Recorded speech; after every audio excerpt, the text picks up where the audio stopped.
ओम में ही आस्था, ओम में ही विश्वास, में ही शक्ति, ओम में ही सारा संसार, ओम में ही होती है। अच्छे दिन की शुरुआत। नमः शिवाय। जय भोलेनाथ। हर हर महादेव। आप सभी दर्शकों को हमारे YouTube चैनल अद्भुत ज्ञान सागर में हार्दिक अभिनंदन और आपका स्वागत है। ओम शब्द और ब्रह्मांड का रहस्य और ओम शब्द की उत्पत्ति कैसे हुई, क्या आप भी जानना चाहते हैं? हम सब यह तो जानते हैं कि यह एक विशेष मंत्र है।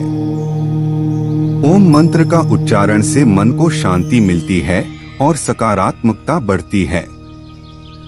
परंतु क्या इसके अतिरिक्त भी ओम मंत्र का कोई रहस्य है? उनका रहस्य जानने से आपको ब्राह्मण के सीक्रेट कोड 369 में से 3 नंबर वाली पहली चाबी मिल जाएगी, जिससे आप सबसे बड़े खजाने के सभी ताले खोल सकते हैं और संसार में सबसे अमीर व्यक्ति भी बन सकते हो। और साथ में यह भी जान सकते हो कि आत्मा क्या है, मोक्ष क्या है, ब्रह्मांड क्या है, तुम संसार में क्यों आए हो और तुम्हारा उद्देश्य क्या है। अगर तुमने ओम के रहस्य को नहीं जाना तो तुम्हारे पास अरबों खरबों रुपए होने के बावजूद भी तुम संसार के सबसे गरीब और दीन व्यक्ति ही रहोगे। ओम मंत्र का यह रहस्य तुम वेदों और उपनिषदों से प्राप्त कर सकते हो, लेकिन हो सकता है तुम्हारे पास इतना समय नहीं है कि तुम बड़े बड़े वेद पुराणों का अध्ययन कर सको। तो आपको हमारी यह प्रस्तुति अंत तक एकाग्रचित्त होकर देखना ताकि आप समझ सको। ओम सनातन धर्म का प्रतीक है और यह शिव का भी प्रतीक है। यह एक ऐसी ध्वनि या मंत्र है जो अनगिनत रहस्य को अपने अंदर समेटे हुए हैं और अमेरिका की ऑक्सफोर्ड यूनिवर्सिटी में डायरेक्टर रह चुके पीटर रसेल इस मंत्र पर गहन अध्ययन कर रहे हैं और उन्होंने इसे equal to square equal to के समकक्ष बताया है। और वो कहते हैं कि यह सूत्र चेतना की अभिव्यक्ति को दर्शाता है। ओम ब्रह्मांड की एक ऐसी ऊर्जा है जिससे यह ब्रह्मांड बना है। बहुत सारे देशों में अलग अलग जगह पर रिसर्च चल रहा है कि ओम की ध्वनि का हमारे शरीर पर क्या असर पड़ता है। इस रिसर्च में जब अलग अलग ध्वनि को ऊंची आवाज में बजाया जाता है तो हर ध्वनि का असर शांत पड़े पानी पर अलग अलग पड़ता नजर आता है, लेकिन ओम की ध्वनि का असर पानी पर सबसे अलग पड़ता है। रिसर्च करने वाले खुद हैरान थे कि ओम की ध्वनि के बजने पर पानी पर ऐसी आकृति बनती है जैसे कि सनातन धर्म में बताए गए श्री यंत्र की आकृति होती है। ओम के सिवा कोई ध्वनि ऐसी आकृति नहीं बनाती थी। रिसर्चर्स ने बताया कि ओम की ध्वनि बहुमूल्य ज्ञान का खजाना है और जब प्राचीन काल में एक सन्यासी को लगा कि गुप्त मंत्र से बड़े बड़े खजाने के ताले तोड़े जा सकते हैं तो यह सन्यासी गुप्त मंत्र की तलाश में एक बड़े आश्रम में जाता है। वहाँ के आचार्य से कहता है, आप मुझे मूल्यवान गुप्त मंत्र दीजिए। तो आचार्य ने कहा कि मैं तुम्हें गुप्त मंत्र तो दूंगा, लेकिन तुम्हें सालों तक यहाँ रहकर सेवा करनी होगी। सन्यासी ने सेवा करते करते सालों बिता दिए। एक दिन सन्यासी आचार्य के पास गया और बोला, अब तो वह गुप्त मंत्र मुझे दे दीजिए। तो आचार्य ने कहा कि ठीक है, तुम मेरे नजदीक आओ, मैं तुम्हारे कान में गुप्त मंत्र कहूँगा। सन्यासी नजदीक गया तो आचार्य ने ओम का मंत्र दिया। वह खुश हो गया और वहां से चला गया। ओम का जाप करने लगा, लेकिन कोई धन की प्राप्ति नहीं हुई। तो उसे संदेह हुआ कि आचार्य ने उसके साथ धोखा किया है। जब वह बाहर निकला तो देखा कि एक माँ अपन ओम नाम के बेटे को बुला रही थी। ओम बेटे यहाँ आओ। तो सन्यासी चौंक गया, क्योंकि यहाँ तो किसी के बेटे का नाम ही ओम था। जब वह और आगे गया तो कुछ ब्राह्मणों को देखा जो हरि ओम बोल रहे थे। उसने अनुमान लगाया कि यहाँ हर जगह ओम बोला जा रहा है। सन्यासी और आगे रास्ते में बढ़ा तो कुछ विद्यार्थियों को ओम शांति ही बोलते हुए सुना। तो सन्यासी कहने लगा, कहीं आगे ओम बोला जा रहा है तो कहीं वाक्य के पीछे कौन बोला जा रहा है। इसको मंत्र को तो सभी जानते हैं, तो फिर यह मंत्र कैसे गुप्त मंत्र हो सकता है। निश्चित ही मेरे साथ धोखा हुआ है। वह अपने आचार्य के पास गया और कहने लगा, आचार्य आपने मुझे यह कैसा मंत्र दिया है, इसे तो हर कोई जानता है, तो फिर यह कैसे गुप्त मंत्र हो सकता है। आप मुझे कोई दूसरा गुप्त मंत्र दीजिए जिससे मुझे खजाने की प्राप्ति हो। आचार्य बोले, ठीक है मैं तुम्हें दूसरा मंत्र दूंगा, लेकिन तुम्हें पहले मेरा एक काम करना होगा। आचार्य भीतर जाकर एक पत्थर लेकर आए और सन्यासी से बोले, यह लो सन्यासी, इसे बाजार में ले जाओ और इसका मूल्य जानकर आओ, और याद रहे इस पत्थर को बेचना नहीं है। सन्यासी पत्थर को लेकर बाजार में गया और सब्जी वाले को दिखाया। सब्जी वाला बोला, यह तो मेरे बाट के बराबर है, मैं उसके बदले में तुम्हें फिर सब्जी के सिवा कुछ नहीं दे सकता। उसके बाद फिर कपड़े वाले के पास गया तो कपड़े वाला बोला, क्या हम पागल हैं जो पत्थर बेचकर हमें ठगना चाहते हो, चलो चलो यहाँ से। सन्यासी पत्थर को लेकर पूरे बाजार में फिरता रहा, लेकिन किसी ने उसका मूल्य नहीं बताया और किसी ने उसको मुफ्त में भी नहीं लेना चाहा। फिर सन्यासी उस पत्थर को लेकर एक जौहरी की दुकान पर गया। जौहरी ने उस पत्थर को देखा और बोला, कहाँ से मिला तुम्हें इतना कीमती पत्थर, यह तो बहुत ही मूल्यवान रत्न है। मेरे पास तो इतना धन ही नहीं है कि मैं यह रत्न खरीद सकूं, और पूरे राज्य में शायद ही कोई ऐसा होगा जो इसे खरीद सकेगा।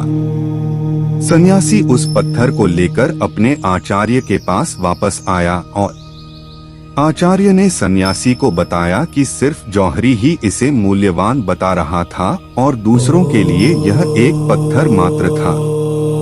आपको पता था कि यह पत्थर नहीं लेकिन कीमती रत्न है, तो फिर मुझे इसका मूल्य जानने के लिए बाजार में क्यों भेजा। तो आचार्य कहने लगे कि ताकि तुम ओम का मूल्य जान सको। जैसे इस पत्थर का मूल्य हर कोई नहीं जान सका, यानी इसका मूल्य गुप्त है, हर कोई नहीं बता सकता, केवल पारखी आंखें ही पहचान सकती है।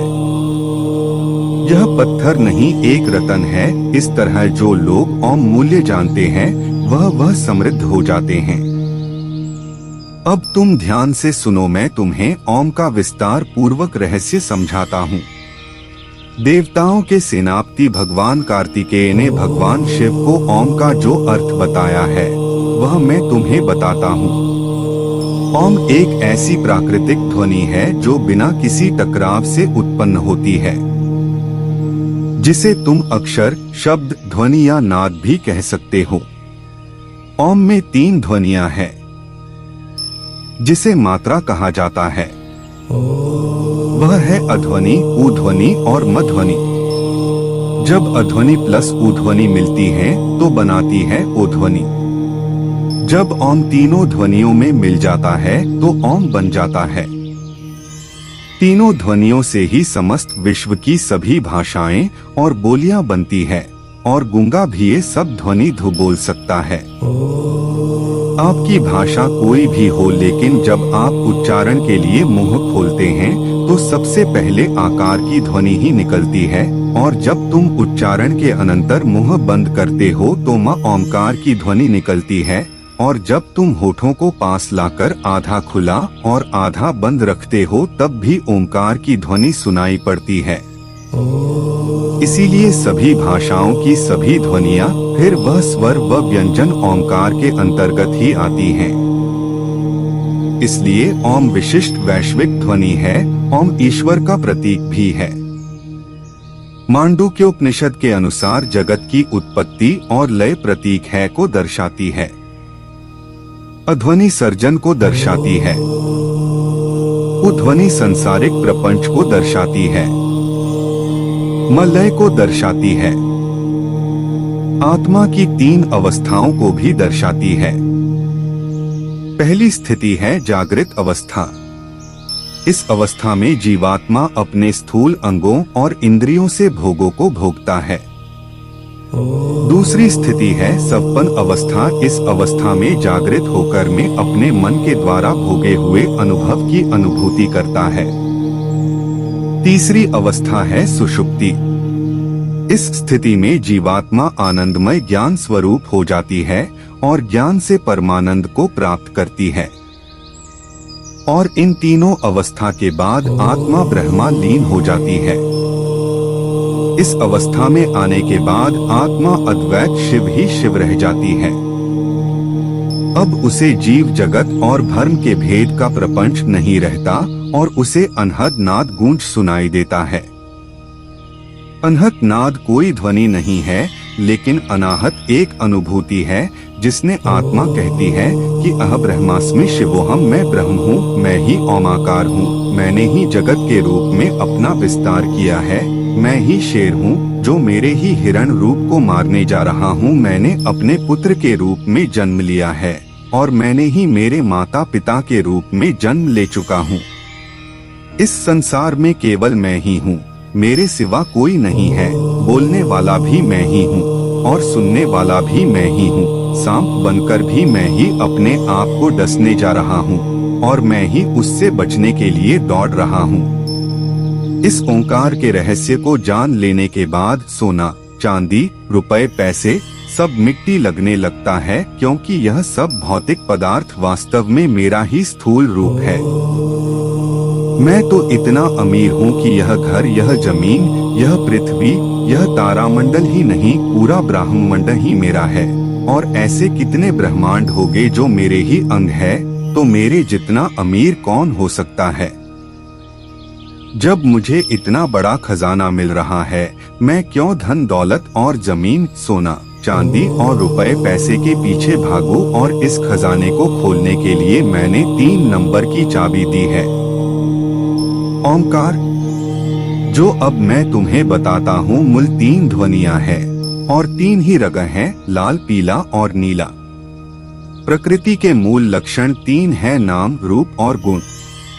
शरीर की तासीर 3 है, कफ, पित्त और वायु। ब्रह्मांड की स्थितियाँ 3 है, उत्पत्ति, पालन और प्रलय, और उनके देवता भी 3 है, ब्रह्मा, विष्णु और महेश। पदार्थ के मूल तत्व 3 है, न्यूट्रॉन, प्रोटॉन और इलेक्ट्रॉन। आयाम 3 है। पहले आयाम 3 है, लंबाई, चौड़ाई और गहराई। इन 3 नंबर की चाबी को जितना गहराई से अध्ययन करोगे और उसकी गहराई में जाओगे, तुम मुझे ही पाओगे, नहीं अपने आप को ही पाओगे, क्योंकि इस संसार में और तुम्हारे सिवा दूसरा कोई है ही नहीं। उम्मीद करता हूँ आपको यह 369 की चाबी और ओम का महत्व समझ में आ गया होगा। मैंने अपनी तरफ से पूरी कोशिश की आप सबको पूरी जानकारी पहुँचाने की।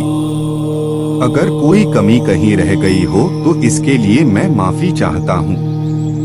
आखिर में यही कहना चाहूँगा, शिव ही सत्य है और सत्य ही शिव है, इसके सिवा और दुनिया में कुछ नहीं है। जो कुछ भी है वह शिव ही है, तभी यह संसार चल रहा है, वही पूरी दुनिया का कर्ता धर्ता है और कोई नहीं हो सकता। अगर आप और हम नहीं रहेंगे, संसार फिर भी शिव चलाता रहेगा।